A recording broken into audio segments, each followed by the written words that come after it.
घमंडी व्यापारी। मुंबई शहर में सुभाष नाम का एक बड़ा बिजनेसमैन रहा करता था। एक दिन उसे जमीन के सिलसिले में सीतापुर नाम के गांव में जाना पड़ा।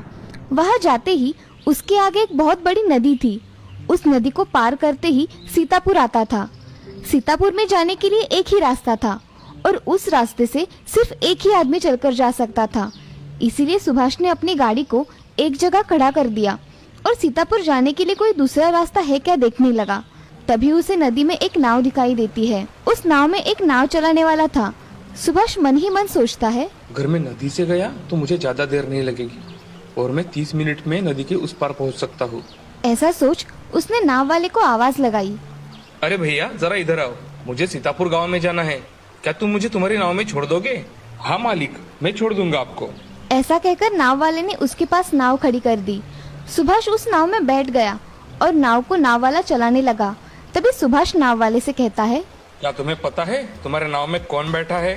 नहीं साहब, मुझे कुछ भी नहीं पता कि आप कौन हैं। अरे तुमने मुझे नहीं पहचाना? मैं इस शहर का सबसे बड़ा बिजनेसमैन हूँ। तुमने मेरी फोटो पेपर में नहीं देखी क्या कभी? अरे साहब, मुझे पढ़ना लिखना नहीं आता। अरे कैसे आदमी हो तुम? तुम्हें पढ़ना लिखना नहीं आता? तुम्हारा क्या फायदा इस दुनिया में आकर? नाव वाला ये बात सुनकर बहुत उदास हो गया और मन ही मन सोचने लगा, क्या मेरा सच में इस दुनिया में आकर कोई फायदा नहीं है? मैं ऐसी ही जिंदगी जी रहा हूँ। इसी सोच में वो नाव वाला नाव चला रहा था। नाव अब नदी के बीचों बीच आ गई थी।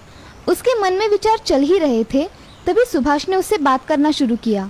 क्या तुम्हें पता है, ये गांव में आज मेरी मीटिंग है, वो फाइनल हो गई तो मैं यहाँ बिस्लरी की कंपनी खोलूंगा। वो क्या होता है साहब? तुम्हें बिस्लरी पता नहीं है क्या? पानी की बोतल? नहीं साहब, मैंने कभी देखा भी नहीं। क्या तुम सच कह रहे हो? तुम कभी शहर ही नहीं गए? उधर की बड़ी बड़ी इमारतें, रेलवे स्टेशन, स्टॉल पर पानी बोतलों में मिलता है, क्या तुमने कभी नहीं देखा? नहीं साहब, मैं कभी इस गांव के बाहर ही नहीं गया। ये सब आप जो भी बता रहे हैं वो मैंने कभी देखा ही नहीं। क्या बात कर रहे हो? तुम कभी गांव के बाहर ही नहीं गए? नहीं साहब, फिर तुम्हें बिस्लरी कैसे पता होगी? मैं यहाँ कंपनी शुरू करने वाला हूँ। उसमें पानी की बोतलें बनाऊंगा और उसे शहर में बेचूंगा। शहर में सब लोग वही पीते हैं। सच में तुम्हारा क्या फायदा इस दुनिया में आकर? नाव वाला सोच में डूब गया। वो मन में फिर से विचार करने लगा। सच में मेरा इस दुनिया में आकर कोई फायदा नहीं है क्या? ऐसा वो मन में सोच ही रहा था और नाव चला रहा था। तभी उसका ध्यान ना होने के कारण नाव टकराने की वजह से नाव में एक बड़ा छेद हो गया। अब नाव में पानी भर रहा था। नाव वाला उस बिजनेसमैन से, साहब, मुझे लगता है ये नाव अब डूब जाएगी। आपको तैरना तो आता है ना?